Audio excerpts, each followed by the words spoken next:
This is Hidden Killers Live with Tony Bruschi, Stacey Cole, and Todd Michaels.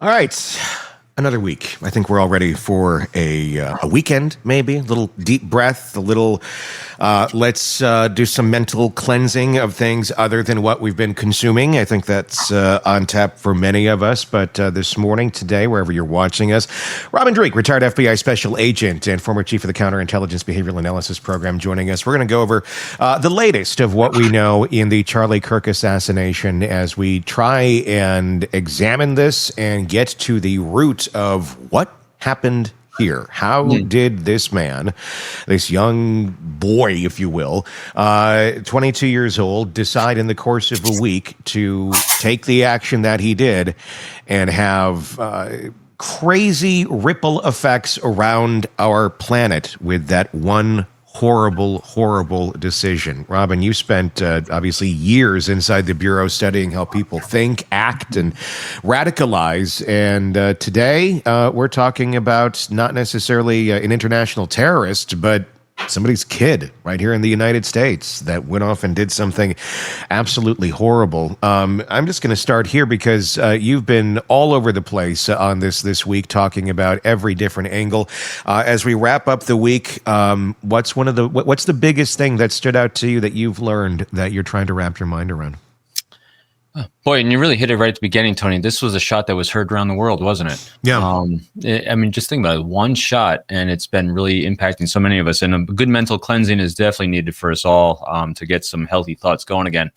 I'll tell you, the thing I've been working on throughout the week mostly, I guess, I think we all are, and I think it's one of the reasons why it was so impactful for so many. It was, the violence of it, the victim, as well as, what made an otherwise healthy looking 22-year-old do something so heinous? What was the path down this dark triad to oblivion, really, that sparked all this? And so it was really taking a deeper dive on. I don't like chasing things as much because I've worked in the world of counterintelligence, and if you're chasing things after they happen, you'll never catch up. These people have long legs and sprinters' legs, and they always keep in front of you. And so I'm always kind of, like you said, reversing it as a behaviorist to see what was the cause of this and where did it start and what can we do at the starting point. So we can do what I call a pincer attack. We can deal with the law enforcement angle and things we can do online to protect ourselves, protect our children, work with algorithms and companies and all those things. And some of what I'm going to suggest here will fall into that. But also, where is the root cause and what can we do at the beginning of this to, again, here's someone before the prefrontal lobes even fully formed at the age of 22 years old, has let his emotions and his groupthink, his self-centered actions. And I want to be very clear on this. This is not the action of a social justice warrior, just like Luigi Mangione isn't. And I don't care who you are and what camp you're in on this. All we need to do is look at history of successful social justice warriors, as I mentioned earlier in the week, whether it's Desmond Tutu, Martin Luther King, Gandhi, Nelson Mandela. All these individuals were social justice warriors, clear messaging, and they had civil discourse. So I looked at this whole thing. Where did civil discourse fall? Where's it fallen out of our system? The Socratic method was introduced by Socrates back in 5 BC. Mm-hmm. And it was a method for engage. I actually looked up all the research on this as well. It's what law enforcement uses when interviewing someone. It's what interviewers like yourself use on radio shows and podcasts. It's what a lot of people use, but for some reason, it falls by the wayside in a lot of places in our society. And that's what, kind of to my point earlier this week, was curiosity died. And the Socratic method of really interrogating and asking what questions and asking, not just dictating our thoughts onto others, but we actually ask them what they think about what we think. Again, it's being questioning, it's being interrogating our thoughts and thoughts of others, and it's what has died. And part of that is that curiosity. And so at some point along the way, he being the shooter, lost the need or want to inquire about his own thoughts about why he believes something. So that's what I've been really wrestling with, is like, what do we do as a society now? Again, I'm not a psychologist or a fixer. I'm the law enforcement guy, behaviorist that says, all right, what's the root cause and what are we going to do about it? And so from what I've seen, because this is different than a Koberger. This is a person that, in my estimation, again, not a psychologist, not born with a broken brain. Mm-hmm. He was born pretty normal in a pretty healthy family. Again, healthy, falling within the parameters of normal behavior, as much as we all. But somewhere along the way, that brain got twisted. Mm-hmm. The curiosity died, and then it was not substantially invigorated by the online community. I did research on how many online forums and how many social networking places and how many video games actually utilize the Socratic method of questioning, or are they just promulgating what's right and what's wrong according to their dogma. So it was a really deep dive on all that. So that's what I've been doing. Well, I mean, and when we jump into all of that, I mean, I wouldn't necessarily expect video games to be, teaching morals or it's bounds not about morals either. Yeah, or bounds. But obviously something went horribly wrong here. When we talk about conversation and having discourse with each other and learning and hearing each other, I think it feels like the definition of conversation is not the same for all of us. And I do wonder if that there's a generational change in what that means based on how people have been raised. And I'm not saying just within their families. I'm saying more so within the social structure of our society, of our social media, of everything everybody consumes from birth, basically. I mean, this is a kid. He's 22. I have no idea when he got his first phone, but he's very easily one of those kids who could have had an iPhone in his hand at a very, very, very young age. Or a device, and this is, and completely brought up in a world where this is how he consumes information. And an iPhone on its face is not an evil thing. It's the way we consume it and the way that we understand how to do it. But I feel like we've gone into that world with no playbook, and our brains aren't equipped to do it. But back to my point about the conversation. Conversation does not mean dictating your thoughts to others and walking away.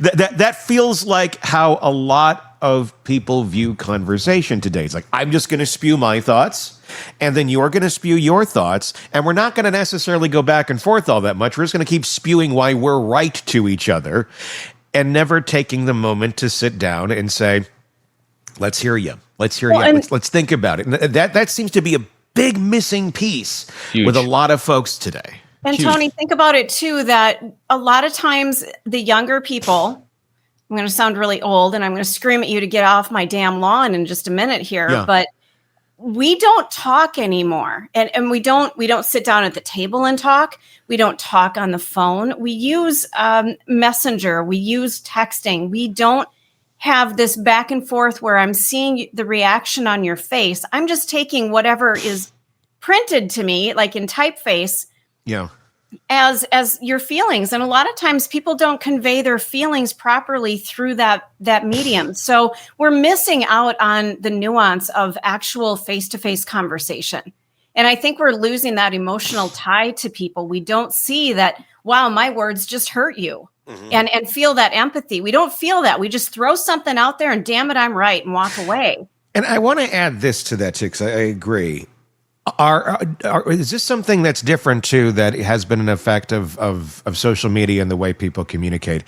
Are we isolating generationally more than we ever have before? I mean, it used to be, it seems you would look to folks who are a bit older than you or much older than you for wisdom, for thoughts, for people who've gone through life a little bit. When you're young, you're not going to make good decisions. You're going to make rash choices. You're going to make decisions that you'll end up looking back and going, that was horrible. And normally it doesn't end with executing someone. It's usually much tamer than that. But I feel like there is this isolation with a younger generation that seems to be missing that seems to be missing. Life isn't as horrible as I may think it is, and the voices that used to be, they're the older generations. They're there, but they're not being seeked out, because sometimes it seems that there's a lot of younger generations that just feel very much this is how it is, and then they just get into their echo chambers and they just keep getting the same advice from the same ill-experienced people who don't have any life reps, and they just keep repeating things over and over. There doesn't seem to be that extra voice that comes in and goes, okay, wait a second, I hear what you're, and I'm not saying I hear what this guy was saying in this case. I'm saying just kind of generally when a young person may be struggling as they grow, I hear where you're coming from, I hear where this is difficult for you, but here's how life kind of does play out and things do get better. That seems to be missing quite a bit, I feel like, from a lot of young people. And I don't know the solution. I don't know that it's not being seeked out. I don't know that it's even part of the equation for many people to even think, hey, maybe I should go talk to somebody about this other than just the same people who have the exact same ideas that I do, who they're exact same age as me. Anecdotally, it seems like it makes sense, and from my own experiences as well. Yeah. I haven't seen any research or studies on it, but it makes sense. Interestingly, about this entire thing too, this microcosm that people are living in, when we were growing up, we were taught how to fish. Everyone now is just given the fish, and they don't interrogate the information they're provided. I mean, when we were younger, we're saying, hey, if you got to write a paper, so you can go to the library and look it up, and I want at least 5 sources before you can put it down on a piece. I mean, think about that. I don't know how often that is done anymore, and how quick and easy it is to get that information. So here's other research I did on this when it comes to interrogating information and questioning, and not questioning like you're right or wrong. Questioning is like, help me understand what I believe so I can understand what you believe. And again, I'm going to not try to repeat that Socratic method so much, but it's really so fitting for here. Now, if you want, I'm going to read the definition of it. Yeah, sure. Socratic is, for people that haven't heard of it or just haven't done a deeper dive, it's a form of cooperative argumentative dialogue between individuals based on asking and answering questions to stimulate critical thinking, draw out underlying ideas and assumptions, and expose contradictions in one's beliefs. It's developed by ancient Greek philosopher Socrates around 5th century BC, and it's a way to pursue truth through logical inquiry rather than direct instruction or opinions being forced at you. And when I did a study on this, here's another scary thing. This is what schools aren't doing this. There's only one program I could find. Now, granted, individual schools might do this, but there's only one program you could actually buy that it's only used by like 1,000 people across the country, I think, that actually uses a teaching platform for the Socratic method.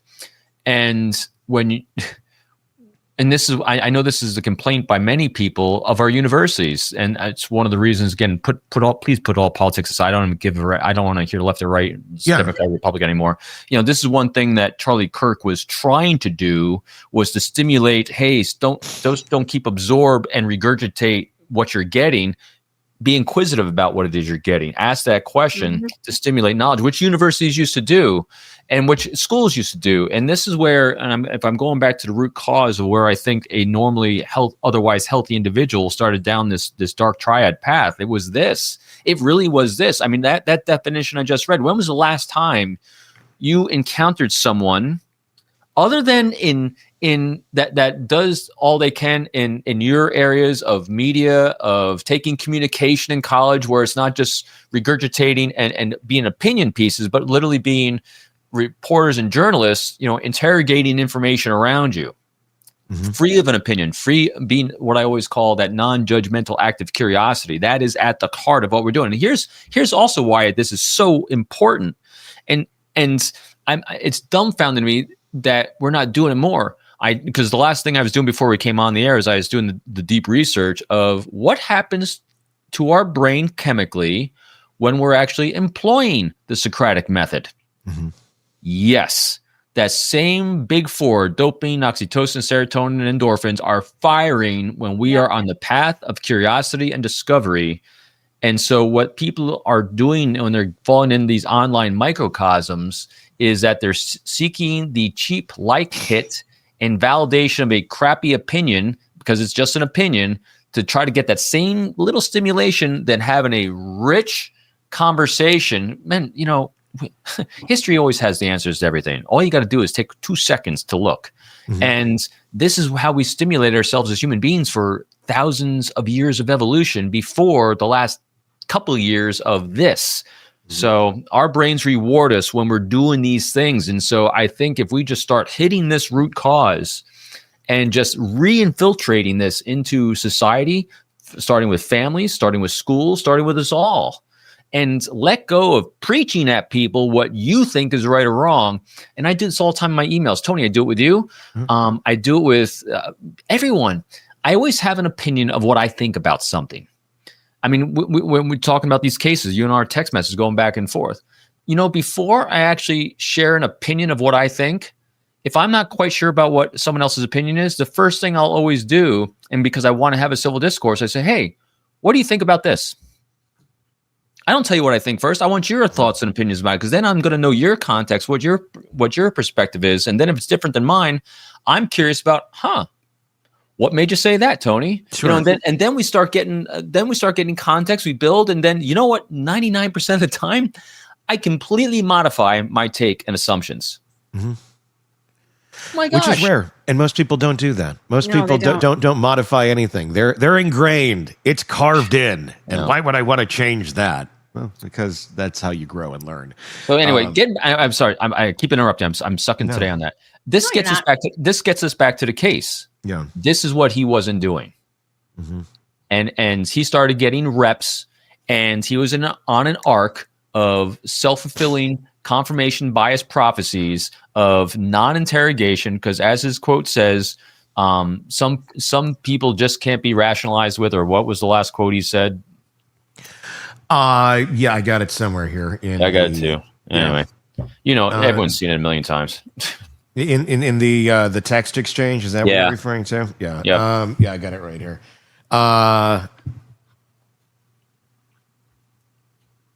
Why did I do it? What am I looking for specifically? The reason why he did it was some people just can't be reasoned with or rationalized or something like that. Yeah, it's something. It's in here somewhere. That's where curiosity was shown to die.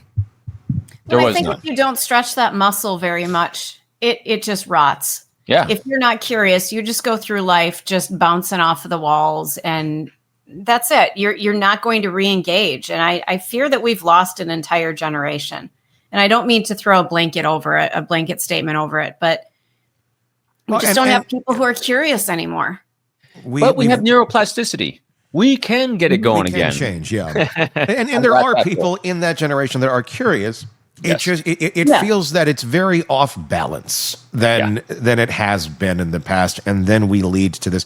I mean, one of the biggest things that everybody's just trying to wrap their mind around on this is this kid. He looked like pretty much any other normal kid, and I'm not just talking physically. I'm just talking, if you met him and you. You saw any sort of interaction of him, I don't think a lot of people would think that this is a guy who's going to go do this. There's plenty of people who disliked Charlie Kirk. We know that. Yep. There's plenty of people who disagreed with him, and plenty of people who I'm sure saw him coming to the campus as a negative thing, just as there were plenty that saw it as a positive thing. But the difference in this is just this simplicity at which this guy went and said, okay, he's coming here. I don't like him. He's too whatever. And it's in this text over here somewhere. What he was saying about it's too negative or too much hate. It usually stays within those bounds. It stays within the bounds of conversation, of expressing it on social media or to your friend or whatever. It doesn't typically end with, I'm going to go get Grandpa's rifle and then go take him out. I mean, what is the what happened here? I mean, and if you do see that, it is typically a more radicalized, a more extreme individual that has a hell of a lot more signs about them than this guy. Well, and think about, he said, I had enough of this hatred. Some hate can't be negotiated out. Yeah, that's the line. Yep. At this point, he should have gone to this actual speech that he was giving and taken him on in a conversation, put the gun down and have a conversation. If you think that Charlie Kirk is full of hate, then go take him on and beat him down with an argument. You don't have to shoot him and kill him. Yeah. Go have a verbal confrontation with him and try to bring him to your side. And I don't mean confrontation because that sounds argumentative, but have a discussion with the man and try to get him to come to your side. You don't have to kill him. He didn't have, he was, he could have gone to the microphone. He didn't have to go to the roof. Right. Exactly. That's the thing. I'm sorry, go ahead. No, go ahead, Robert. I want to get your response to that. And so getting to your point, Tony, and then getting to him and what caused this, not doing that and going to the mic. So here's where we have the parallels with ISIS, Al-Qaeda recruiting, these sleeper cells, because we're calling this online radicalization, which we called those things before. This is this is a new morphing of it. The way that typically terrorist groups that we've seen before have recruited, what made them effective at recruiting is who do they actively recruit? They took people that had nothing else to lose, predominantly, that felt they had no purpose, they had no future, they had no economic well-being, and they were able to suck them in, recruit them, and indoctrinate them into a way of thinking that gave them a purpose, that gave them something to do. And so here's some of those, I've researched this, some of the parallels between what we're seeing through these self-radicalized assassin culture that's come about, as the study from Rutgers coined it very effectively, and those other groups that we've seen from the past. And that's very, very similar.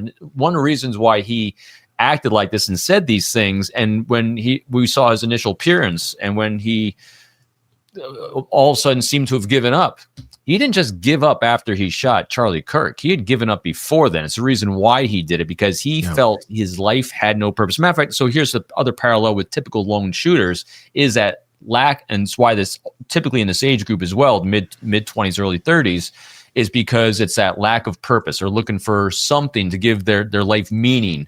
And so they latch on to something, as unhealthy as it is, definitely in this case, and it becomes their meaning until the entire world comes crashing out. Because is also his grasp on reality, in my estimation, again, conjecture, he spent so many hours in unreal world that he didn't really grasp. I mean, just listen, the text exchange was it was so flippant about what he just did. Oh, it's no big deal to let it go. And this has been going on for a while, Tony and Stacy.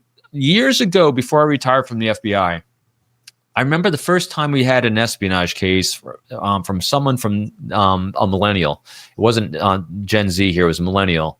And what was very striking to me in this investigation was we had the telephone call that he had made to a foreign diplomatic establishment, where he's basically volunteering over the phone to the bad guys to give them classified information because he wanted some cash, he wanted something in life. Mm-hmm.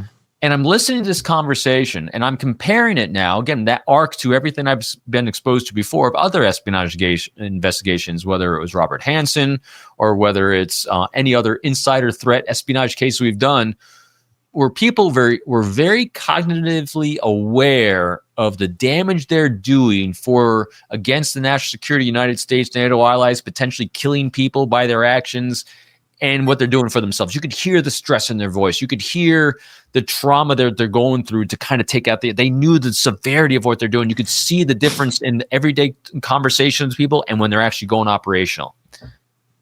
This conversation, this text messaging, didn't just seem like it was everyday life. And the same thing, this first espionage case I saw from someone that was of a younger generation, millennial generation, he was having friends in the background, having a beer party, as he decided to pick up the phone and call the diplomatic establishment, volunteering.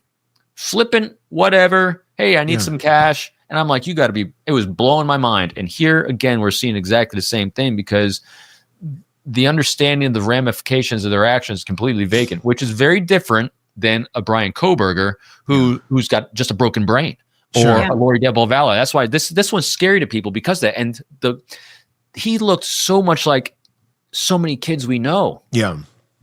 It makes you scared. I mean, I probably reached out to friends and family numerous times, like I think we all did, just touching base. Hey, I'm here for you. Yeah. In the last week, to say, hey, I'm here for you. This is a path that no one has to go down. Yeah. But that's where I think that this origin of it came was that. I mean, the origin, when you if you were to have a conversation with the guy, I'm sure you get I hate Charlie Kirk is, what he would, say. I hate it, this and that. Okay. But dig deeper. I think at the end of the day, you're going to have if you dig deep enough and ask the right questions, you're going to get a guy who hates himself. And that the fact that he's willing to go and put all his life on the line. He's gone. His life is over. He'll be executed by the government. But the lack of understanding that this is going to be the cause and effect of your actions seems to be a very missing part. There's a lot of people who hate themselves, who go out and act out in ways. But even people who do hate themselves, I guess I'm very baffled by the lack of understanding of the cause and effect here. That he didn't seem to think that there would be an effect to these actions. In his letters, he literally says, "To be honest, I had hoped to keep this secret till I died of old age." I mean, what? I'm sorry to involve you in the text exchange. And he's saying, you weren't the one who did it, right? I am. I'm sorry. I thought they caught the person. No, they grabbed some crazy old dude. It's so flippant. It's so. He's calling someone else crazy. He's calling someone else crazy. It's like he's talking about going and ordering at Burger King. There's no gravity. There's no. He doesn't seem to grasp the depth of his actions at all. And I'm wondering why that is. What's missing in him, or collectively in a chunk of a generation of people, that this seems to be okay in their mind, that they can talk about it this flippantly. And an element of it, again, who knows that they'll have to do psychological assessments and testing on them. But I think definitely one element is that lack of purpose. When Viktor Frankl's book, Man's Search for Meaning, how did people in the concentration camps maintain purpose and meaning? They're the only ones that actually, not the only ones, they are some of the ones that actually were able to survive physically deprivations that were done to the body that killed so many, besides the Nazis themselves, but just the environment that they were in. But some were able to get muscle through it. Not muscle, it's not even the right word. Psychologically, they never gave up because they knew there was purpose in life, and they found that purpose, as small of a glimmer as that was. So when we as a species and an individual lose purpose, because that's an element of what we saw here, someone that totally lost purpose. And this is part of that big challenge of why this current generation, this current climate we're in, is self-radicalizing. Because if you feel you have no purpose, and then you have groups online that say, yeah, we have no purpose together, and it's easy to get down an arc of self-validation inside these echo chambers, well, why not? I hate this guy. This guy's an idiot. I don't like him, and I got nothing else to lose. And that's what, just see that. And then that becomes their purpose. And I say that in air quotes. It does, because he wants, a lot of, that term criminal notoriety really comes into play with me as well on this one, because notoriety, not from look how awesome I am, but also it's notoriety sense. I have a purpose. This was my purpose. And granted, at the onset, he had hopes of living through this, but I think that hope died when the reality started coming crashing down, and that's why he's on suicide watch right now. It's so scary, because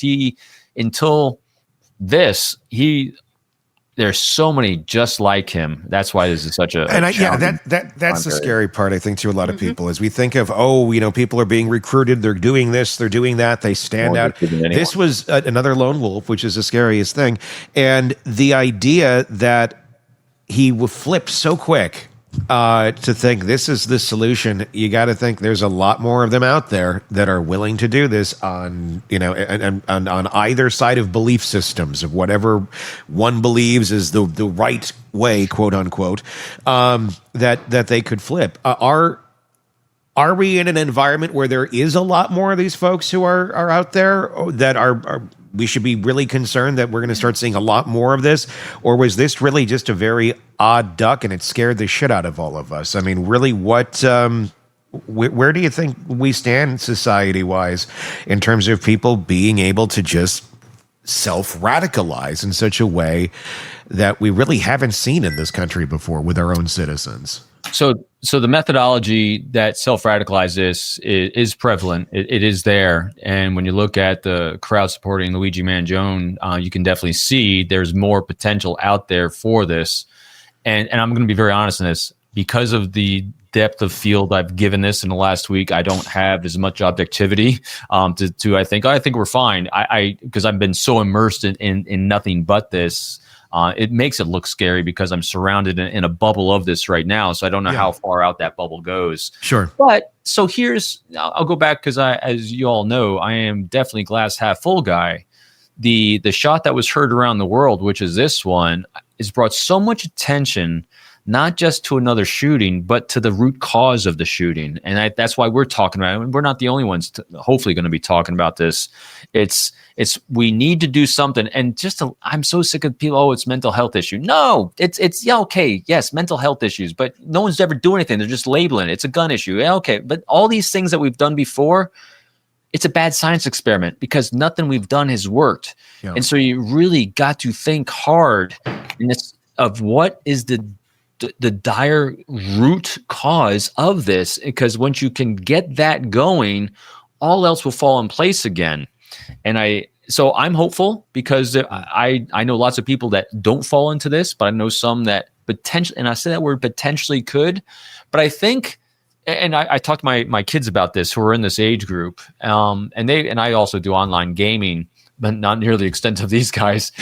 There are a lot of things in place for speech being flagged, for people being aware of these things, for people doing the right things and shutting this kind of thing down. So I know there are definitely things that are going very right with a lot of people. So it's not just all doom and gloom. If you go online, it's a horrible place to be. I mean, I was just playing last night. That's completely fine. All age levels. We're talking, my age, lower, higher, all over the place. Yeah. And I was really curious what you're going to expect. And actually, the kindness and generosity towards others is very prevalent. So I'm hoping that it is a problem. It is a challenge. It's scary because it's not in a sleeper cell. But that's also the positive here. It's not like a secret society we're trying to penetrate. Yeah. This is way out there. Anyone can join these things and kind of get a deeper understanding of what's going on. And that falls then on law enforcement to do deeper dives and have the resources to do this. Well, I mean, we can keep catching them, maybe beforehand if we, can figure that out quicker, or after, unfortunately. But that doesn't fix the problem. Right. What needs to change here in society? Because I certainly think we need to get some grip on this. But the direction that we're seeing thus far, I mean, shutting up comedians is not necessarily going to fix our problem here. No, I think, like you said, we just have to have people, and everyone can model the way. And it's the Chinese use when it comes to stealing intelligence. They have this philosophy of, we are going to steal the entire beach of sand, one grain at a time. And to think that one little grain that you have is insignificant, by itself, it might feel that way. But when you put it in the hourglass to build an hourglass of a timer, over time, you have a full hourglass. And same thing with anything. So I think it's just people not becoming intolerant of people that aren't curious.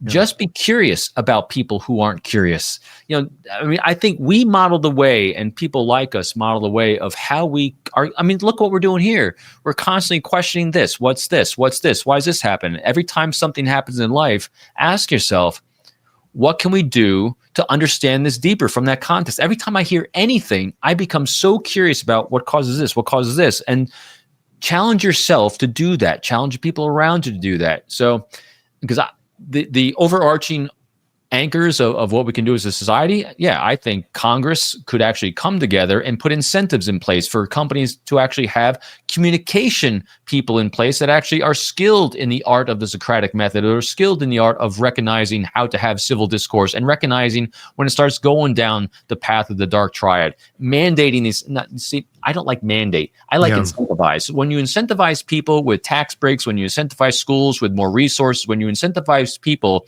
to take actions that are not only in their best interest, but the best interest of the organization, institution, individuals. And that best action is not just going to reward you monetarily and physically for your establishment, but all the people mentally in their brain. I mean, we will create such a mental health paradise, because now we're going to have all the brains around us being rewarded because they're on this path of discovery.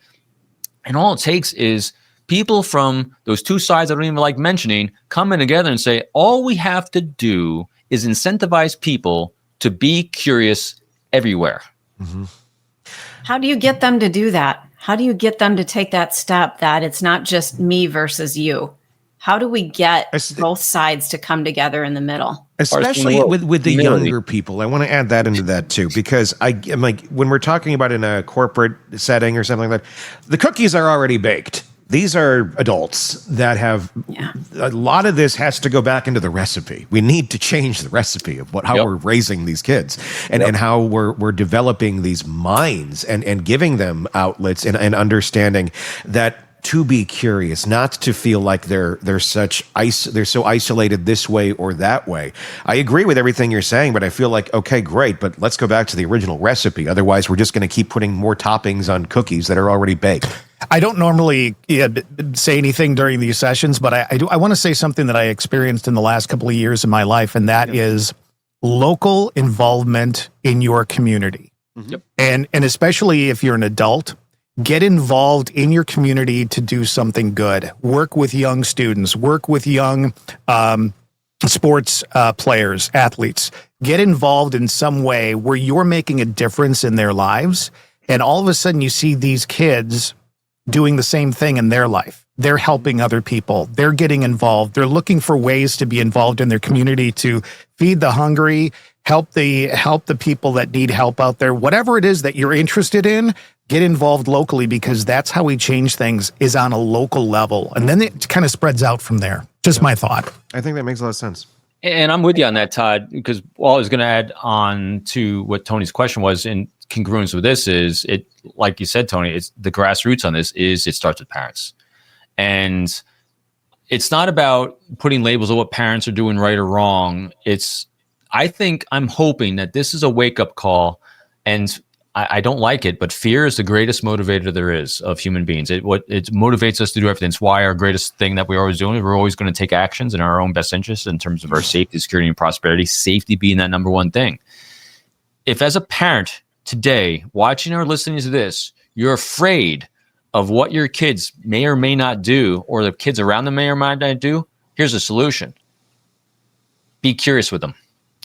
That's all you got to start doing. When you model that behavior, kids will do what they're taught to do. They will model behaviors that they model. I am so fortunate that my wife was the one that modeled this behavior in our family as I'm off working and doing crazy stuff around the world and tried to be that dad. I love we are so close in a family, but my kids are so good in life and would never entertain things like this because they're so rooted with life reps at that early developmental ages, between the ages of 9 and 24, of being curious, of us never saying, do as I say because I say, right? Of saying, hey, here's our rule. Are you curious about what the rule is for? Are you curious about, why we do X, Y, and Z? There was never just because that kills curiosity. It's like, here's the rationale before it. And there was always an interrogation, not interrogation like, tell me, confess. No, interrogation means being actively inquisitive about what it is we're doing, why we're doing it. And just some people agree with it, don't agree. I was all about partnering with my kids. So I was a resource for them on the path that they wanted to choose without judging a path. And if someone or something came into their lives that I felt was unhealthy, I never said, don't see them. You can't do this. You can't do this. I said, help me understand this. Inquisitive. Yeah. You told me you want to achieve and do X, Y, and Z. You told me you're trying to do this. Help me understand. Is this helping you or hindering you from what it is you're trying to walk, the path you're trying to walk? Sure. It made them think. Yeah. Start there. And it's something that, it's easy to lump it going, well, kids are thinking this way, get off my lawn. But at the same point, it has to, exactly what Todd was saying, it has to be modeled by the older generations as well. And we can be just as caught up in this shit as they are too. I'm isolated. Oh, you're good over there? You're occupied with your device, so I don't have to spend my time worrying about you because you're over here. Okay, great. And, at a restaurant or something, sometimes it's nice. There are places where it's like, okay, they're good for a few moments, I can do it. But unfortunately, that convenience, I think, for a lot of adults and a lot of parents, and I'm guilty of it too, I think every parent is, to a certain extent, of relying on this a bit too much and relaxing what we may have to do as our responsibility as parents and as adults to the next generation to help them because, well, they're good over there, I'm good over here. eventually we all just go back to what is hitting our own dopamine levels, no matter what age you are or generation you're talking about. It is very much about coming out and being present and being there for that younger generation and demonstrating healthy behavior. I don't think we're doing a lot of that. No. Need more. Much, much more. The acceptance of a lot of things. I mean, it turns into kind of an erasure of boundaries sometimes. How does that create chaos and make space for violence like something like this? What do you mean by that, Tony? It sounds like something I said. It is. I mean, you had mentioned about that there seems to be an erasure of boundaries. In our society right now, or there has been for quite some time. And then when it goes too far, there is no cause and effect, or people don't even see effect. Sometimes it's just cause. It's just the moment. Expand on that a little bit. So one thing. I remember I have a couple of more good friends of mine. One, his name is Joe Navarro, world-renowned nonverbal expert. And one of his other friends that I'm friends with also is Dr. Abby Morano. And I remember we were talking one time on one of the podcasts I was hosting. We were talking about it gets to this point about the emotion of shame. And shame, I have another good friend of mine who's an amazing interviewer and interrogator and communicator.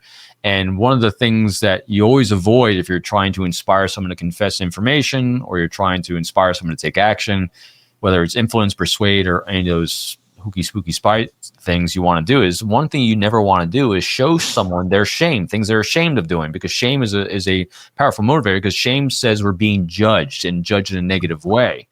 And so it's something you don't want to do if you're trying to make a connection. But I remember Dr. Abby had said this on the show. She had said, but shame is an important thing we have as a species, because without shame means we have no boundaries either. Mm-hmm. And so I was relating the two when I'm relating to this kind of situation where it's like accepted by this group of people that are in this assassination culture that it's okay to kill someone if you don't agree with them.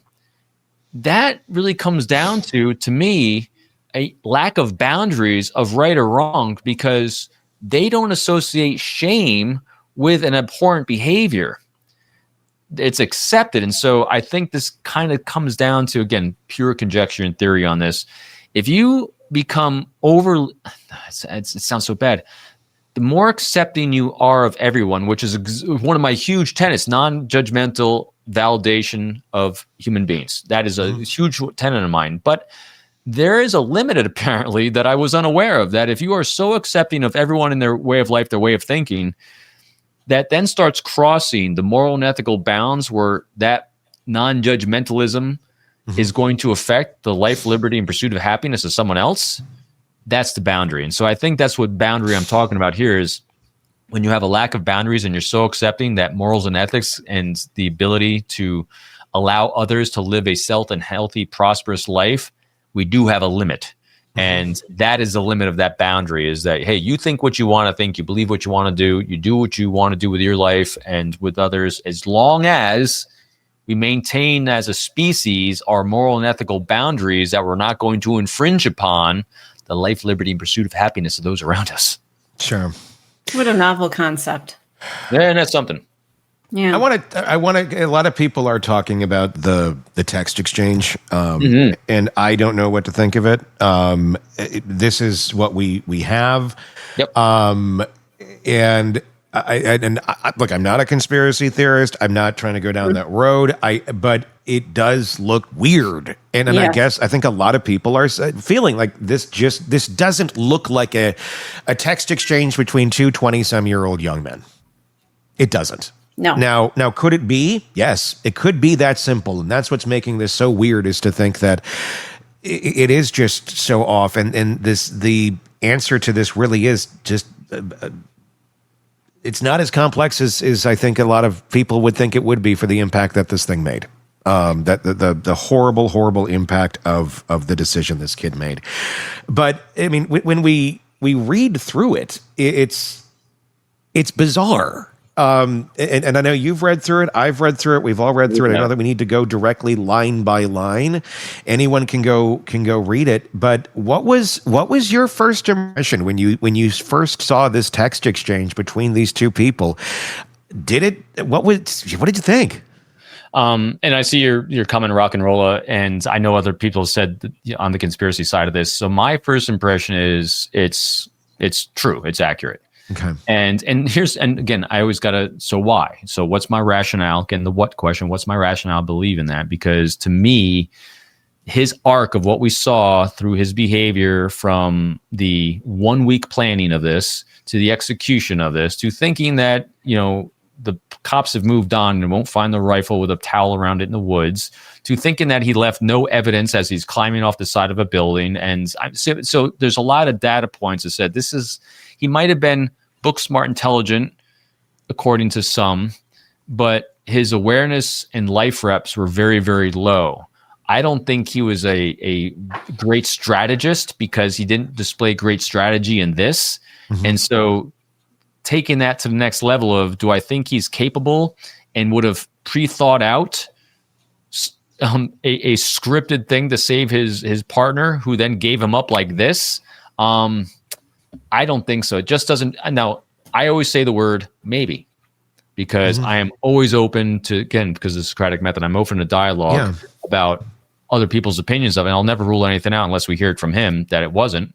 But it to him to kind of script out this well-crafted thing to try to save his roommate when he thought he was going to get away with it himself. Remember, he actually says, I thought I would take this to my grave. I would die of old age. I'm sorry to involve you. You weren't the one who did it, right? I am sorry. I'm sorry. I thought they caught the person. No, they grabbed some crazy old dude. I mean, it like reads as the most clear-cut confession letter and explanation of this in history of any sort of horrible event that just, okay, here's all your answers, everybody. He did it for this reason.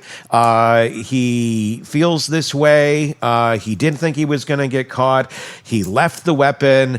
I think I'm going to go back and get it. I mean, it's insanely stupid. I guess what, and again, sometimes again, stupidity, inept, incompetency oftentimes does masquerade as conspiracy. It can look very, very similar. Yeah, we see so much in our cases. That's why I'm like, so this fits a pattern of stupid that we've seen so many times. That's why it's more likely. People love to because people were so affected by the assassination, and just that word assassination has a connotation of planning, thought, especially when you take out such a notable figure like a Charlie Kirk or President Trump or any high profile anything, that requires some sort of high level mastermind that you want it to be, that so it has some meaning, or that this guy, I think it is he's as plain dumb as a 22-year-old as you're seeing right here. I really think it's that surface. I don't think there's a lot going on here. I said it from the very beginning too, that this, people are calling this a professional hit. No, it wasn't. So think about this. If this was so well planned out and he's trying to protect someone, he's trying to take out Charlie Kirk, why would he have done this with 3,000 people with cell phones looking? Why would he have done it on a school camp? I mean, it just makes no sense. He seemed to think ahead enough on certain aspects, but then like completely devoid of thought on others, I guess, is kind of what gets to me. Where it's, I'm going to change my clothes. Okay, well, it seems like you got some sort of planning going on here where you're thinking a bit ahead of trying not to get caught. But you're literally at a place with all these people with phones. There's cameras everywhere. Of course, something happens like this, it's going to get locked down like that, and people are going to start searching. You can't just necessarily wander out of there with a weapon. So he dumps the weapon and then thinks he's going to go back for. But again, I hear you completely. Where we feel like in a video game, it worked in a video game, and you would think our brains are searching for a bigger meaning behind this, or a bigger planning, or something. Not just this idiot who doesn't really plan shit very well to go out and do something like this. I mean, it's weird. It feels weird. It feels unfulfilling. Completely. But I think it really was. Most of these things are. 37 hours. Yeah. 37 hours, and it wasn't because you had geniuses all of a sudden started working this case. It's just people did what they regularly do when they worked this case. Granted, there's a lot of attention on it, and you had directors and then assistant directors and all the world coming out to try to put on a good face for this and all those things. But it was really a pretty, from my optic, you had 6 law enforcement officers that were university law enforcement that were there for protection. And you had a lot of cell phones. You had a lot of leads coming in, and you worked the case, and bam, this is what happens. He starts seeing his face all over the place. He decides he doesn't want to die. And so he has his parents surrender him. That comes down to someone who's shocked he was caught. And so someone who's shocked he was caught, his pre-thought and plan to save his roommate, who apparently didn't necessarily, and again, I'm using conjecture here, I've never seen any live-in partner give up someone so fast. He seems genuinely shocked. Like, you did what? And then spills everything. Cooperating. That's why I think it's part of this whole thing. He's surrounded by a lot of people with a lot of in that healthy parameter board, realm. That's why this to me, this text message. I mean, his partner seemed as shocked by this as everyone else. Yeah. Okay, you're left leaning. His parents say he's left leaning.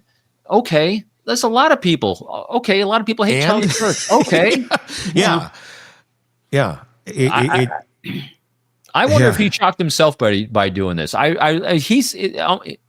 He seems like he almost shocked himself that he went through with this. Do you think he had a death wish? Did he think he was going to end up getting shot and this is how he was going to go out? Was there so much just self-hate going on in this guy? Suicidal ideation is always part of this with a lot of these stuff, but not all. I mean, he had an escape plan. He wanted to get away. Yeah. He's got a suicide vest on now. Again, when you lack purpose in life, you become comme ci, comme ça on it. I mean, it's literally kind of flipping about your life and the life of others because you're like, what's the purpose? So I think he's kind of riding that edge. But why leave a note then? Oh, yeah, fair point. Yeah, I mean, and look, this is not the first case we talked about where things just don't make a lot of sense. I mean, most cases, most times someone ends up dead. There's some sort of chaos involved and a broken brain and some way of thinking that doesn't add up to the rest of us, which is why someone ends up dead, because somebody was very, very off on their thinking, on their problem solving skills. What does this mean, for the future of events and things of that nature? I mean, obviously we've all lived through 9/11, every single one of us here in many different ways. You were right there. We were in a studio. And then in the years after, we saw security dramatically change in every aspect of our lives. And I got to say, almost 25 years later, it's pretty lax compared to what we used to be seeing, and in some ways it's like, oh, this feels kind of good. There's not metal detectors every time I walk into a park or something. I remember, there were all those things. I remember going to Sault Ste. Marie, Michigan, and wanting to look at the locks of the boats that were coming through between Canada and the U.S. And there was a park right there, and it's barbed wired, and it's like a fortress. And this used to be just this beautiful little park, and it was like, well, I guess this is kind of how we live today. That's all changed, because, time has made a lot of people forget, unfortunately, the lengths as to which we went, and that some could argue maybe we went too far. What does this event mean for the future of security and hardening down really anything, from a Christmas parade to someone making a speech that may be politically charged?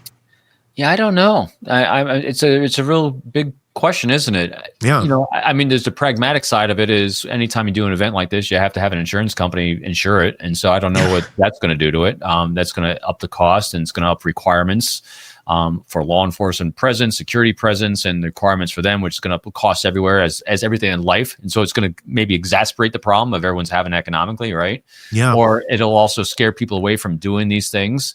And at the other time, though, too, kind of, Robin and us doing the glass half full on this, I'm hoping it's going to encourage people to be curious about how to actually have a civil discourse. So, it's important to do these things. Our progress as a species comes about because we have people that are these, social justice warriors, like the ones I mentioned earlier on.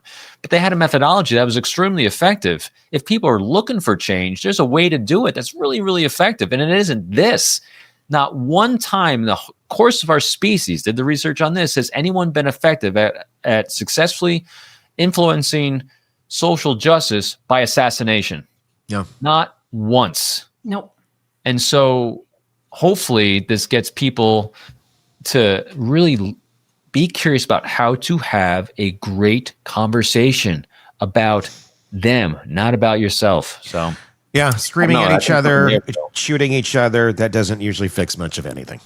and silencing each other doesn't fix anything either. That's I think very important too in this, because I think that's a scary road that we might be walking down right now. Yeah.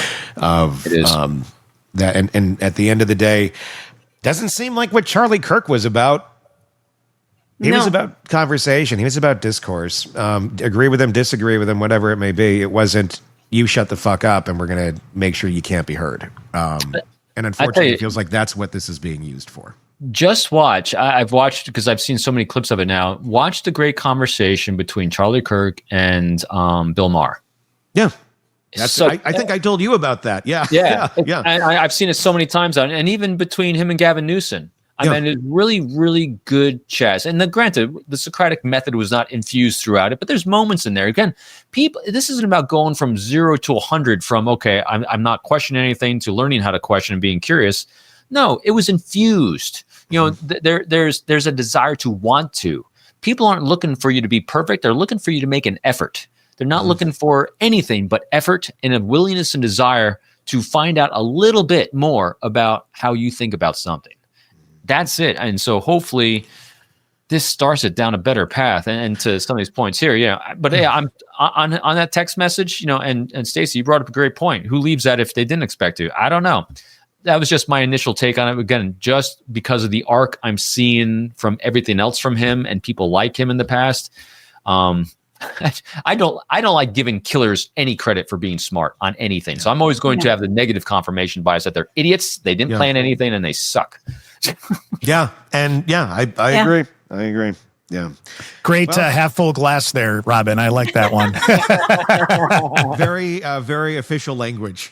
Yeah, I know. My professional terminology is really off sometimes. Like I also they double down on stupid.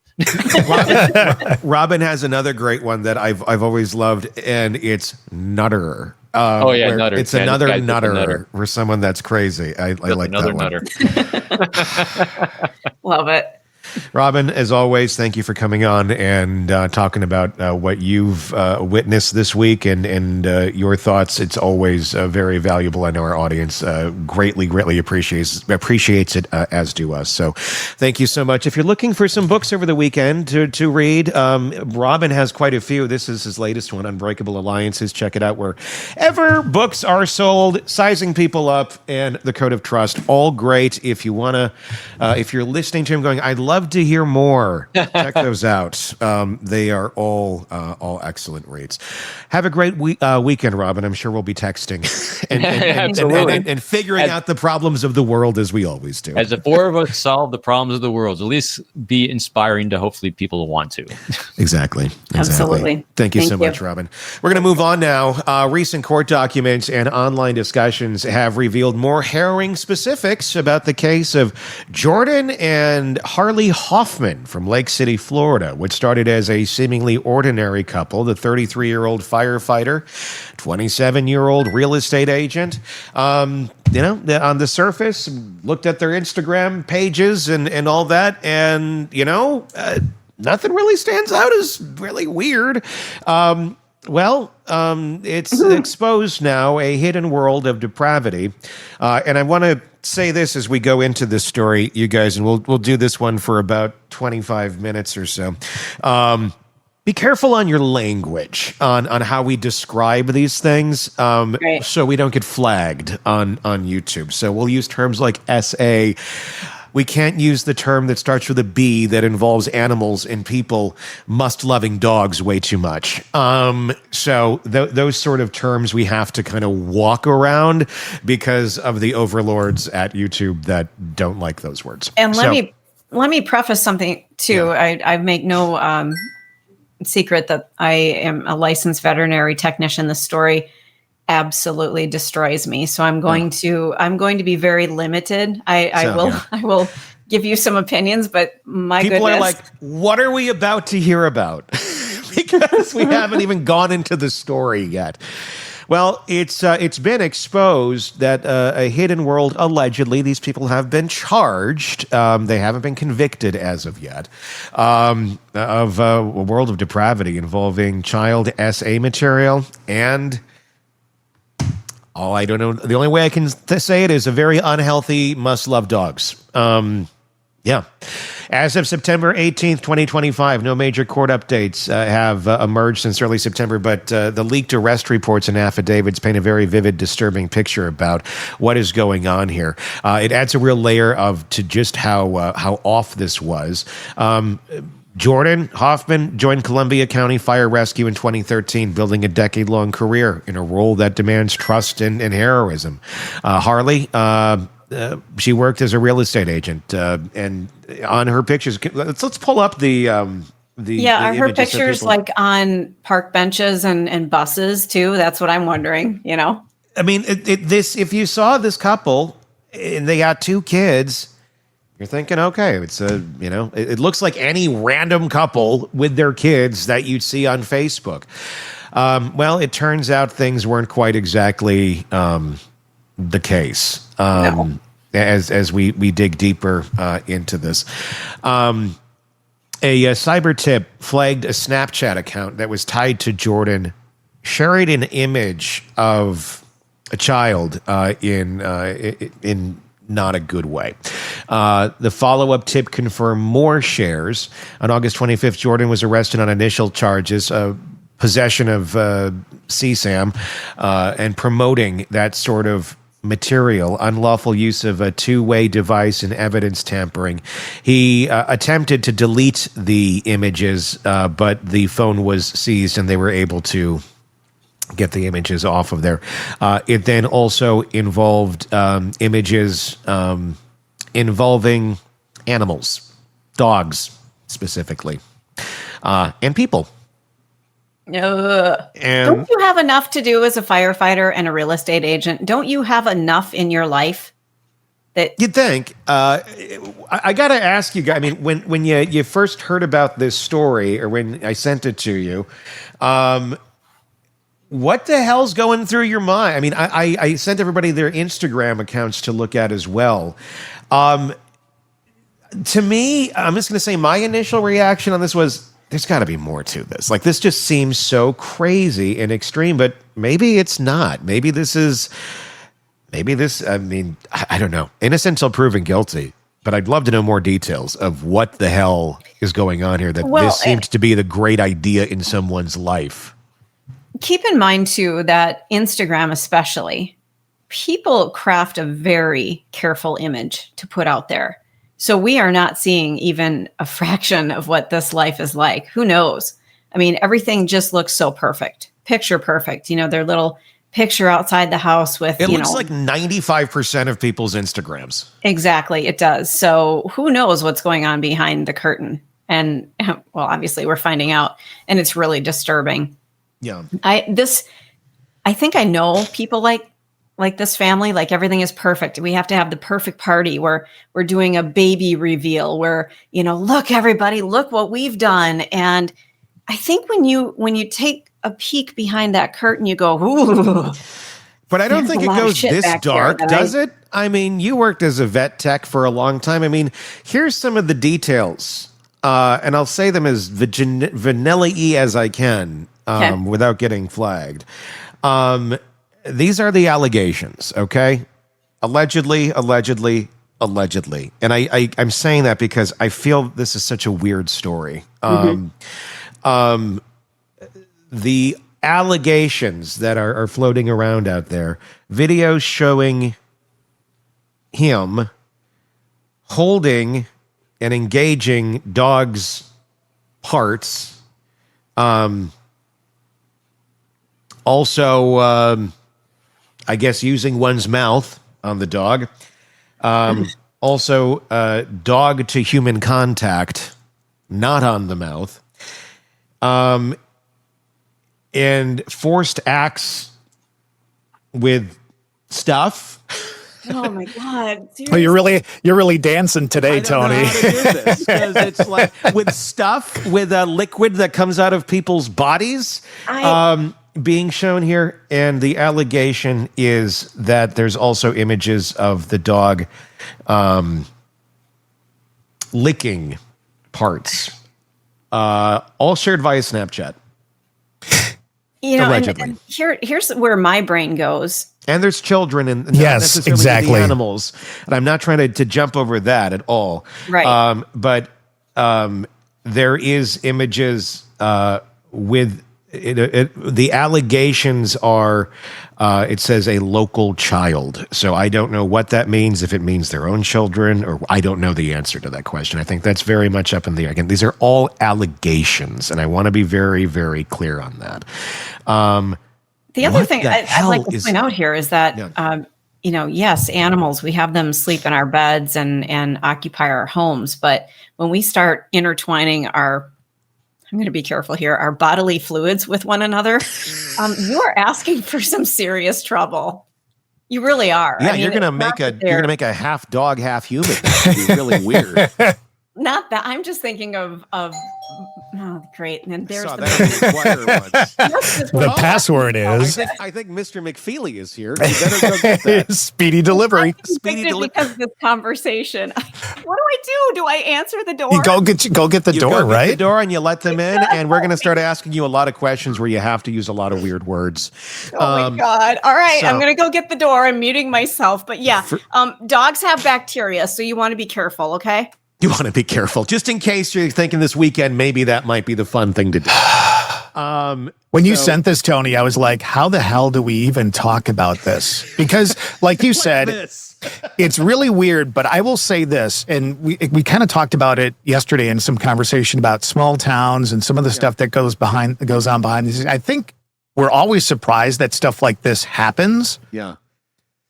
But it's obviously out there. And again, it's all allegations. They've been charged and all that. But it sounds like on the forensic side, as far as having some actual evidence, it sounds like they've got it. It does. And that just makes me sad and sick to my stomach. That's how it makes me feel. They can't deny this. By the way, I'm back. They're going to come back on Monday and install a new dishwasher. So Monday at 3:00. Because I told them we talk about some really raunchy stuff. Hey, Todd, I think we should record at 3:00 on Monday. We're going to change the recording time. Let's do a special episode at 3:00 on Monday. On a very special Hidden Killers Live. That's right. Bestiality edition. Terrific story we can find just for the embarrassment's sake. But back to my point. I hope I don't derail this. But one thing, yes, what they did was horrific and awful and disgusting and terrible and all of those things. But again, you don't want to be doing that kind of thing with an animal. I mean, this sounds terrible, but animals have some bacteria that you just don't want to be getting in your mouth. Okay. You just don't. So there's a lot of facets to this story that are just red flag everywhere. This is just disgusting. It's gross. It's horrific. It's all of the things. But here's the other part that I'm not seeing in the story is what's happened to these people. I mean, could they get worms from the dog? I mean, there's just... Did they get worms from the dog? Is that the question you're asking? Well, and let me ask you this then, too. Do you just take some Frontline if you're a person? Does that fix that? No, you shouldn't be. You shouldn't. But I mean, there's so many other factors here that aren't being taken into consideration. This is a horrible story. And how do you get from zero to people? How do you get from zero to must F dogs? I do not. I mean, I'm gonna guess. I don't know. I don't know. My only thought was like suggest that we need to involve the dog. is this a generational thing? Is this something that's passed down? Like, well, my grandpappy liked goats. My dad liked Dobermans, and I happen to like collies. Well, I want to know Tony who decided we should involve the dog. Well, here's the thing, Tony, and you know this just from our background in radio and some of the nasty jokes that have been said over the years. That I guess that picture in your mind of the farmer, of the goat. I mean, this has been going on. I hate to tell you guys this, probably for a long frickin' time. They used to talk about the shepherds out in the field with their sheeps and all. I mean, it's been the punchline for so many jokes for generations. It has. It comes from someplace. I've used it in jokes over the years. I've used it in prank phone calls over the years. Do you have one of those available to play today? I don't. Dang it. But my God, I mean, because when I was like 16, 17 doing rock radio, I would prank call people all the time. And it usually, I mean, I for whatever reason, the idea of this is so absurd. I find it humor, not abusing children or animals. Right. I don't find any of it No. humorous. The concept of someone being loving an animal to that degree, and I say loving in air quotes because I can't be more explicit. But there's nothing it's so loving absurd. about this. This is abuse. It's complete abuse. Yes, and look, I'm only using that term because for censorship, so we don't get flagged. Sure. It's just so absurd. It just kind of like, what? It's like, this happens. But you're right, Todd. I mean, these stories have been around forever, and it's so insanely absurd. I got to ask you this, Stacey, because I'm sure a lot of people are probably wondering this. Working in the vet world, is this common? Have you ever had a situation where you were concerned maybe somebody bringing their pet in might be doing something with the pets? I worked 8 years in a private clinic, corporate-owned clinic. I can tell you there was one case, and I didn't see it. I heard about it, where a wife was accusing the husband of... Loving? Yeah. But there was no physical evidence of it, and there would have been. It was a smaller dog. So... Yeah. I think it was just a vengeful wife trying to get her husband into trouble. But so she goes to the vet and accuses her husband of doing the dog to the vet? Yes. Oh my God. Yeah. So how is it handled? I mean, seriously, Stacey, in a situation where it's humans, there's some investigation that has to happen if there's allegations, right? Do they investigate this kind of thing too? They can, yeah. They can do cultures to see what's present. They can look for, I'm trying to choose my words carefully, stretching of certain areas, tears, that kind of thing. So it's basically an SA exam like you would do in an emergency room for a human. It's looking for signs that something has been, I guess, for lack of a better term, violated. So how do you address that with the woman at the front going, I think my husband's doing it? Well, how did your phone call go on that prank call, Tony? Is that what you did? He got fired, didn't he? Never done that one. No, I didn't get fired for that. No. Okay. But yeah, I saw some abuse, nothing like this. Yeah. And when I say abuse, I'm talking about somebody like striking an animal or like malnutrition and that sort of that kind of thing. But again, how was this handled with the lady? That's the question. How did that conversation go? Did you have the conversation? Did somebody else have the conversation? No, the medical director did, and I think they did involve the police at one point just to make sure that they were covering their bases. I was very hands off on that. Yeah. It was just such a yucky situation because every time they came in, they were screaming at each other. This was a couple that needed to be apart all the time.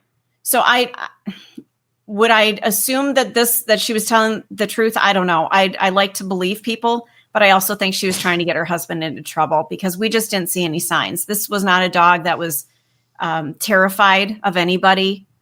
Didn't seem like there was any issues. Doesn't mean it didn't happen, but we just didn't see the signs of it. So I don't think it was ever pursued. It was a long time ago, but I've seen abuse but nothing like this. Yeah. I again, this is just, like we were talking earlier in the other case, it's like, it's so extreme. It's so out there. And the profile that exists of these people in the ether shows nothing of this. So when you think of something like this happening, if you have to think of something like this happening, this is not the exact image that is conjured up in your minds. But I don't know what image would be conjured up in one's mind to fit a profile. Well, it's not this, because this looks like your neighbor. This looks like, can you, Todd, put that picture up. To me, that second one where they're holding the picture of the ultrasound and it says it's a girl, that reminds me of people this time of year who put the sign out that says autumn or fall on their front doorstep, and they've got the pumpkins. And they're standing in front of shiplap. Exactly. That's the problem right there. That's what you look, whenever there's a weird thing going on in life, if there's shiplap in that person's life, that's where the problem starts. That person watched way too much Joanna Gaines. Yes, correct. Yep. Here's the thing, though. We talked a little bit about social media with Charlie Kirk's assassin. Is that where this starts? I mean, it's got to start there, right? There's got to be some connection. We're talking about Snapchat here. Has social media allowed this to grow because the connection is available now? We're like before, great grandpa Jones, who was a shepherd, did some stuff, but he couldn't meet up with other shepherds who enjoyed the same thing. Cause how do you bring that up at the local shepherds? Right. Yeah. And you can't bring it up at the local tavern. So how do you say, hey, Jeb, how'd you like to, I got a new flock that just came in the Exactly. other day. And one of them's damn cute. Let me tell you. Her name is Lefty. She kind of limps on the left paw over there, her hoof, and you got. She can't run too fast, so she, I don't know, like tree. I mean, yeah. Again, we're probably talking about a situation where social media has made something like this even easier to grow in our society. People can find community for anything. Apparently. And that's not necessarily a good thing. I mean, it's good in many ways, but it's not when it's something really depraved. Right. It's something that's dangerous and harmful to other living creatures. But you get enough people in that echo chamber of like, this is what we like to do. No matter how insane it may be, if you have enough people normalizing it, I guess at some point in many people's minds, it becomes normalized. And whatever should be kicking in, saying this is messed up. This is nothing I'm going to be a part of. Doesn't seem to work. I'm fine with consenting adults doing whatever the hell they want to do. Leave kids and animals out of it. Sure. I don't understand why they had to pull in helpless creatures. We need to be the voice for children and for animals. We need to protect them. How does this even begin? Themselves. How does this even begin? Like that's my question. Like, does one partner in this relationship go, hey, maybe the dog can take part? The other person at this point should go, whoa, time out. I'm not into this. What are you talking about? And apparently I'm assuming, I'm making an assumption here, but they've got 70 felony charges combined. Yeah. This is not a couple that one person's like, I'm not taking part in this. It's strange enough that one person would be into this. It's even weirder that you have two that seem to happen to align, unless this has always been a thing. And they've known this like from the get-go that, oh, you're into that too? And we'll raise our family. Again, the whole damn thing just feels so weird. And not just because of what it is, it just feels like, is this true? It's like, are these people being framed by something or somebody for some horrible reason with this ridiculous story, or is it just true? But how do you fake the metadata? How do you fake that? Right. Our devices. Exactly. Yeah. I mean, devices rat us out. And if there's images of it involving them, if there is, I mean, you can't really, I mean, the Stefan Stearns thing, the Maddie Soto case, that was humans. It was child abuse, but it was there. There was no arguing, and it was on his phone, and it was him and it was her. And when you have that sort of proof, I mean, I know you got AI and all that too, but I mean, I don't know. I mean, this just, It's so bizarre. They're both in Columbia County Jail now. There's no bond. Arraignments are pending. No pleas as of yet. Chief Gerard Butler said, we'll follow every lead. Life sentences do loom. Is one more into it than the other? Is one going to flip on the other? I don't know. Firehouse colleagues blindsided by this. I mean, imagine that one. The firefighter turns out, guess who? And especially if you knew their pets, like if Sparky came by the fire station every now and then you're like, oh my God, I'm really. There was when I moved to Wichita years ago, when I was there, it was a really interesting first 24 hours of this news stories that were popping up and the stories that people wanted to tell me about the city. And one of the early stories that I saw on the TV station was about this, not this case, obviously, but it was about somebody and somebody's pet, like the neighbor's pet. And the testimonial that was aired, and I'm like, who did this story? How do you do this story? Was the neighbor going and saying, why did you let him do it to you, Snuggles? And then the camera literally pans to the dog. I'm like, am I watching the Onion News? Or like, what the hell is this? It was the real news. It's real. It's real. We talk about a lot of yucky stories, but I think this might be my icky story of the week award right here. Yeah. All right. I wanted, if I had an award to actually place in front of me so that you could actually see it, it's definitely the icky story of the week. You should get like a bowling trophy from Goodwill. And then I'll find one. Every week, here's Todd's icky story of the week award. I'm down for it. Yep. I like that. I think we've discussed everything we can on this. Yeah. I don't know where else to go. So we'll leave it at that. And there's something to occupy your mind this weekend a little bit while you're contemplating the state of the world. On top of that, Brian Walsh. Let's go to that case. This is the Brian and Anna Walsh case. Ana Walsh murdered at the very beginning of 2023. The Walsh marriage unraveled in late 2022. Things were starting to fall apart for Brian and Anna, and they're quite cohasse at home. Anna was a driven 39-year-old real estate exec, splitting her time between her high-stakes job in D.C. and their 3 young boys. Brian is 48.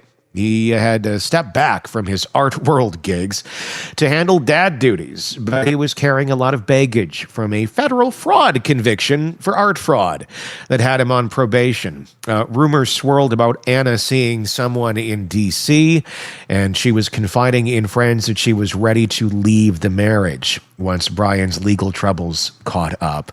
The New Year's Eve rolled around, and they had a few friends over for a little simple dinner. Everyone leaves around 1:30 a.m., and that's the last confirmed sighting of Anna alive. By morning, Brian was telling everyone who asked about her that she got a sudden work call around 6 a.m. on New Year's Day and rushed off to D.C. Her phone pinged one final time at 3:14 a.m. right near the house and then went silent forever.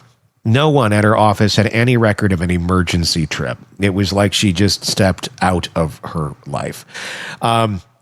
That's the way that Brian explained it right away. Very, very casual, little too neat for something so sudden. But we hear excuses like this a lot in life from folks. Well, this happened, and you think nothing of it until it, like, the evidence starts piling up of where is she. And when you look at the rumors of Anna's affair and Brian's probation hanging over him, how do you think those sort of pressures might have pushed their fights from arguments to something a lot darker? Well, he's the one who was spotted at Home Depot, right? Yeah, we'll get to that in a moment. Okay. Yeah, that's a process. I mean, I need to go to Home Depot for some stuff, and I'm putting it off. So you should never buy, like a bunch of things that may look like you're hiding or concealing a body all at once. Brian put it all in the same cart.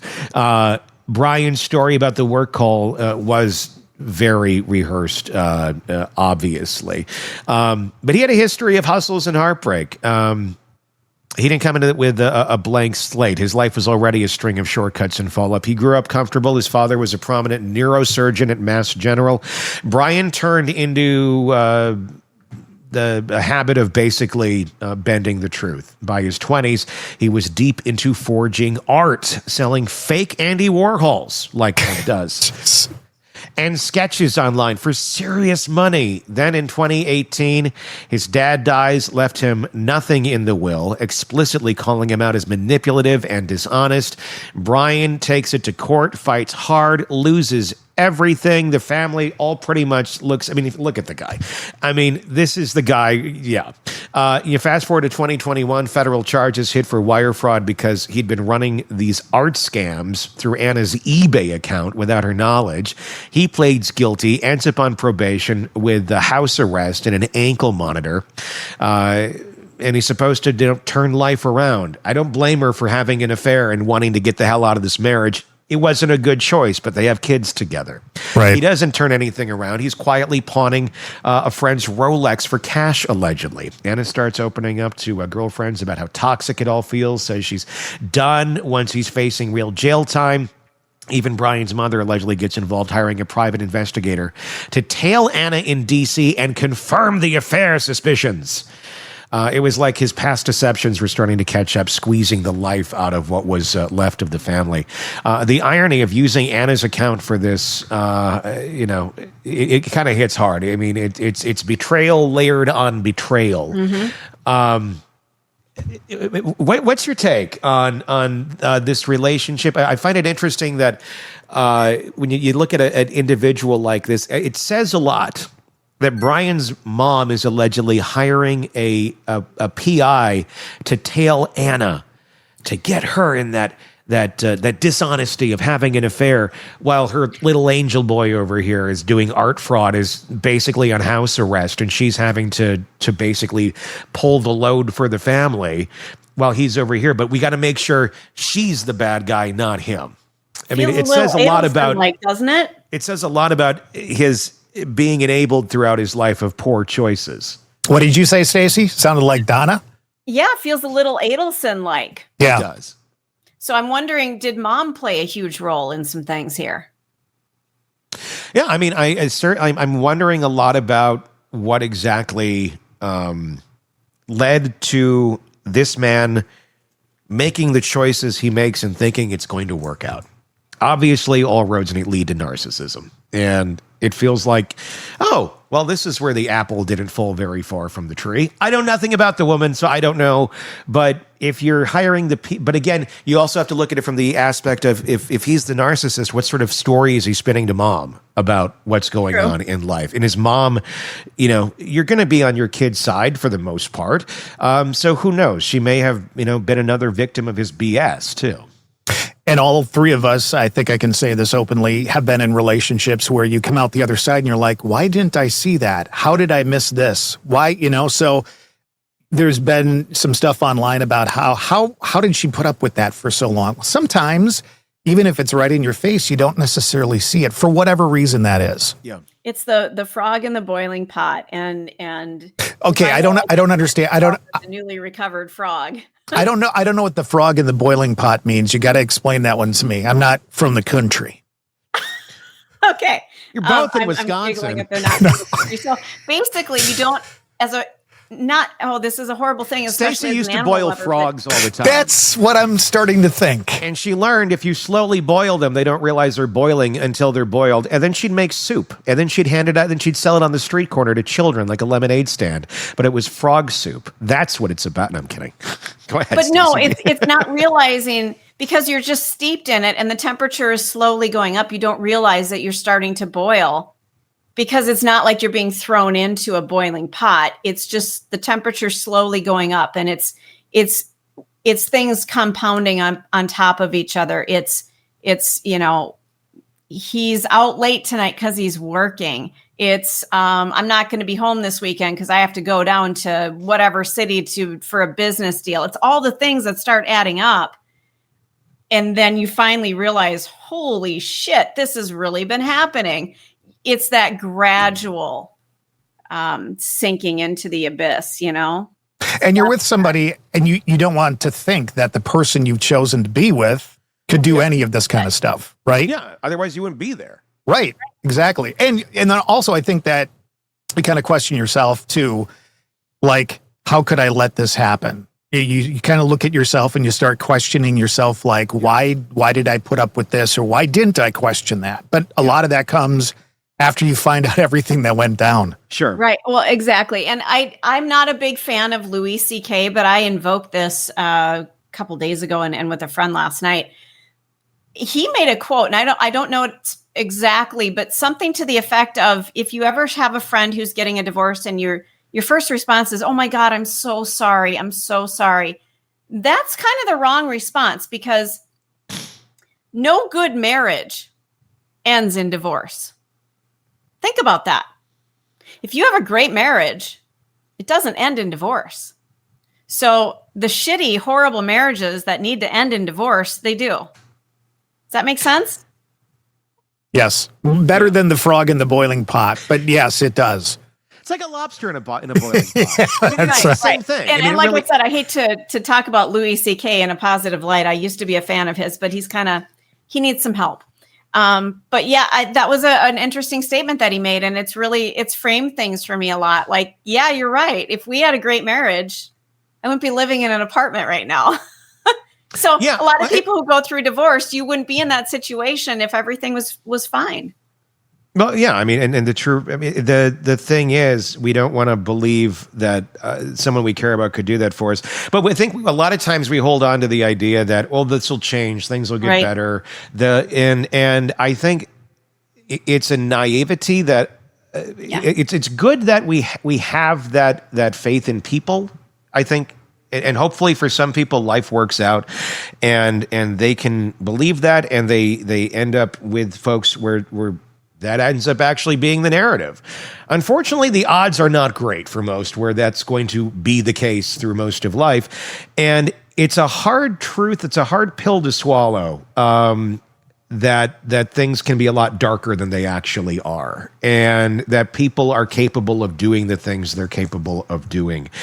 And and that there are some people that are not capable of redemption. Correct. At the end of the day. And I think that's the biggest thing. And that's the thing we have this faith, oh, they can be redeemed, or this can be fixed, or we can talk this through, or we can figure this out. No, in some cases you just can't. That person's always going to be there. It's part of their personality. It's part of who they are, how their brain functions.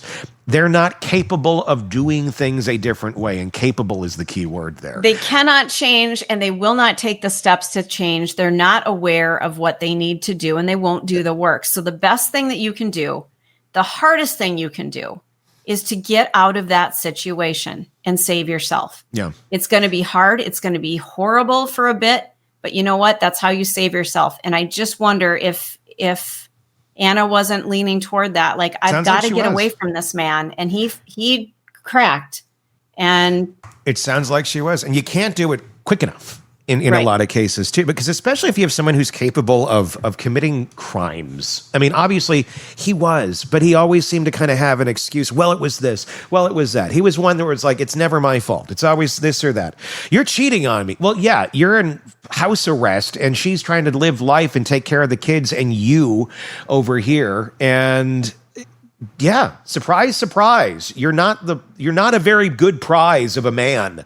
Right. And she should have every right to get away from you. But unfortunately, he knew the prize that he had, and he didn't want anyone else to have it because he's a fucking raging narcissist.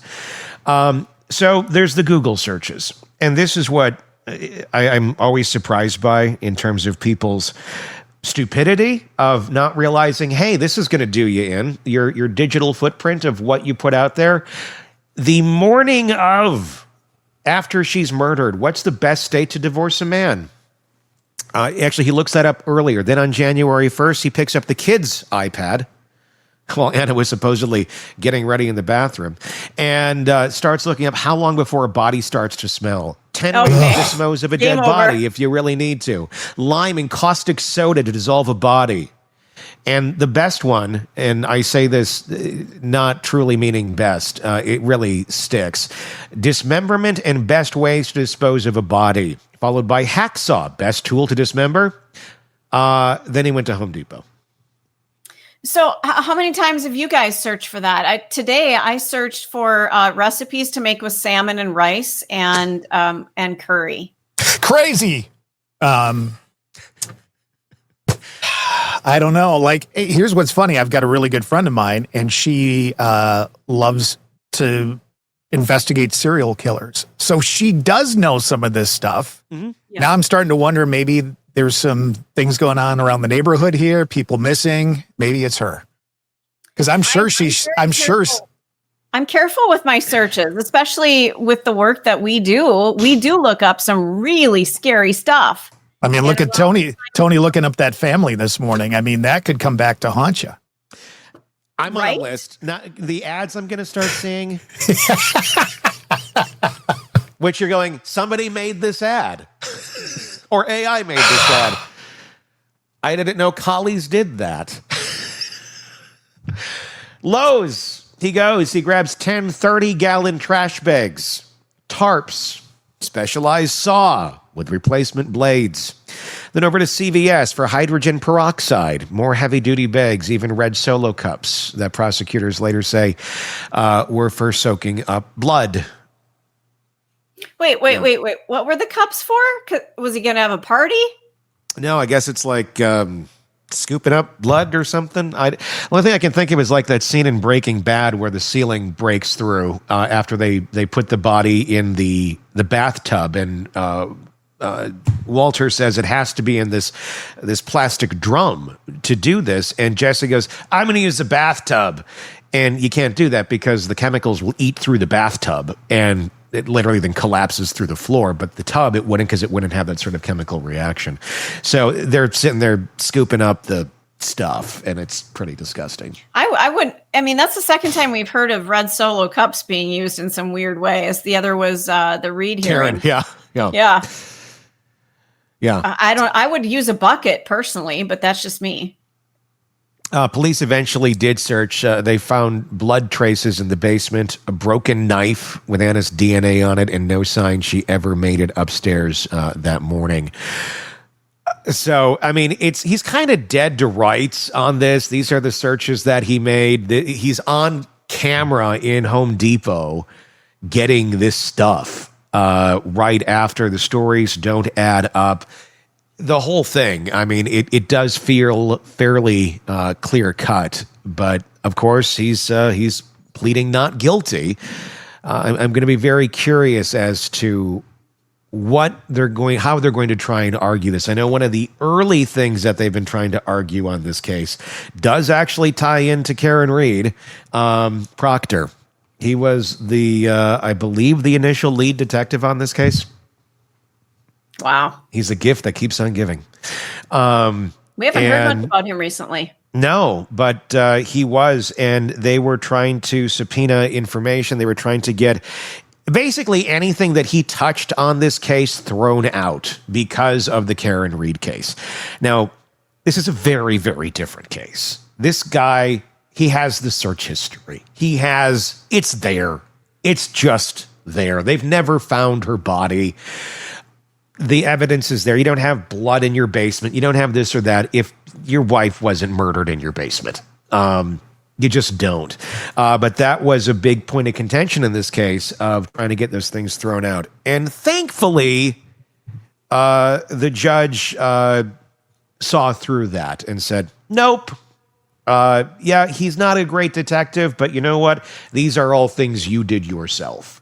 This has nothing to do. He didn't plant your Google searches. He didn't force you at gunpoint to go to Home Depot and buy these supplies. You did this yourself. So that is evidence that will stay in this case. Thank God. Because I was kind of concerned there for a little bit with the whole Proctor situation, that anything that he touched, there was going to be a lot of cases that no matter how damning the evidence, may be very compromised, and you could have people that are very guilty walking away from things more than already have been, that the whole cases could get completely, thrown up in the air. I think the Google searches alone and the DNA, I think that seals the case pretty hard. I mean, obviously innocent until proven guilty, but she's missing, and those are his searches. Yeah. And they're not a loving couple that wants to stay together. There's a lot going on here. So it's not adding up to, I didn't do it. Sorry. There were a ton of searches that guy made. I mean, and we just read a handful of them, and it goes on for days, literally. I mean, let me see if I can try and grab a few more of them. I mean, while I'm doing this, like, have you ever made a search where you later on you're like, I shouldn't have searched that, because you get the weird ads or the this or the that? Anybody got anything like that? Todd? Oh, sure. Throw me under the bus, Stacy. Yes. I can't think of anything off the top of my head, except when I was younger, okay? And the internet was just coming out, and I was a young man, right? Sure. And What were you looking for? families, We're looking for girls. families shared computers. Maybe there was one in the house. Mm-hmm. So you have that fear because you're like, oh, I'm just going to look this up. And then you're like, hey, and it's early on, so you don't know how to clear search history, even just for family members. And you're like, God, I wish I wouldn't have done that. But I've never looked up how to dispose of a body or anything like that. No, I never have either. You know, if anything, I'm looking up how long can I keep a rotisserie chicken in the fridge, from Sam's Club. What's the secret meaning on that one? Yeah. And also, what's the answer? 4 days. Okay. Or you do the sniff test. If it starts to smell sour, get rid of it. That's, yeah. It's kind of All gross. right. But Here's the list with a timeline, okay?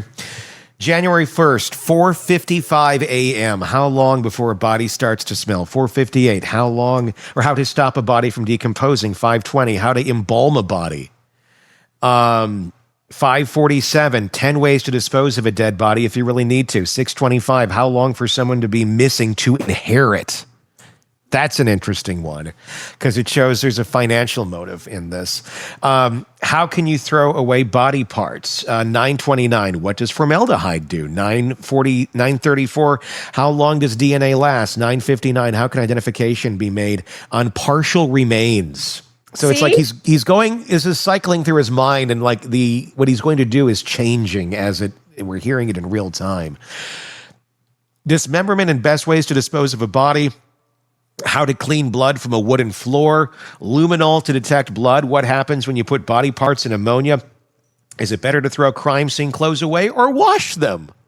Well, come on, Does Tide with bleach with a little extra Downy, does that really get rid of it? Or should I go with the Ajax? Is that going to be a better choice for you?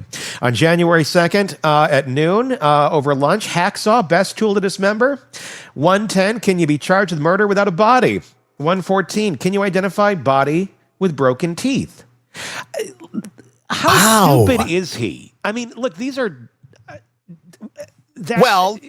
we could say at least he's doing the research on it. I mean, I'm not saying this guy's a good guy, but yes, it's stupid. But we've been talking about somebody in the news recently that didn't think through some of these steps, right? So, I mean, at least he's researching it, but it certainly puts him at the quote unquote scene of the crime. Yeah. On the 3rd, what happens to hair on a dead body? 1:13, what is the rate of decomposition of a body found in plastic bag compared to on a surface in the woods? 1:20, can baking soda make a body smell good? Smell good. I'm wondering if that was an autofill. it had to be, because maybe smell less was where he was headed, but smell good? Wow. And then December 27th, before all of this, what's the best state to divorce a man? He asked that? Yeah. Yeah, because I think it goes back to financial concerns of what's the best state to get divorced and where he's going to have the most rights, if you will, or the most clout. Is there a good day? I missed No, the memo. what's the best state? The best state, not the best day. Yeah, on Wednesdays it's a 2-for-1. You get twice your wife's stuff if you get divorced on Wednesdays, but it's every 3rd Wednesday, only on leap years. I went for after the 4th of July, Independence Day. I wanted to be symbolic. Did you start singing Martina McBride? Yes. Right after that. Oh, very good. Very good. Sure did. so proud of you, Stacy. I know. I'm proud of me too.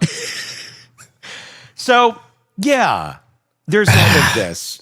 But the legal gymnastics continue on in this case. This happened like right after the Idaho incident with Brian Kohberger, because that happened in November. This happened in December. This thing still hasn't hit trial. Wow! Yet, because it just keeps. This is how legal maneuvering works, and that's why it's so important that investigations are done properly.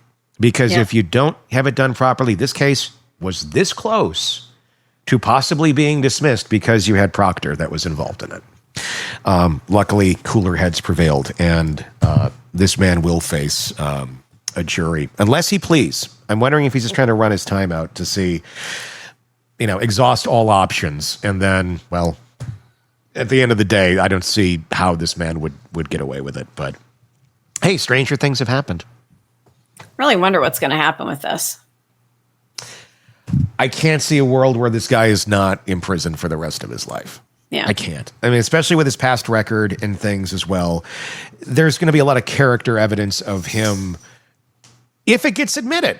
That's the other part. When it gets to trial, is it going to be like Alec Murdaugh, where other past incidents get admitted into it as some sort of character evidence? It doesn't always happen. It shouldn't always happen, depending on the case. You shouldn't be judged for other crimes necessarily, unless it can relate into this. I would think in this case, it would, because it paints the picture, and I'm not an attorney. This is just me from being friends with a lot of them. In my opinion, I think it would, because there's a lot of things that involve the wife, that involve painting a picture of their marriage that would need to be admitted. And I don't know how you do that without putting his past crimes in front of a jury. You'd almost have to. You'd almost have to. Otherwise, you're not getting a clear picture of the state of the relationship. And she's not there to testify. No, she is not. So, horrible case. And it ends with, a bunch of kids that don't have parents now. One's in prison, the other one's dead and probably will never be found. All roads lead to narcissism.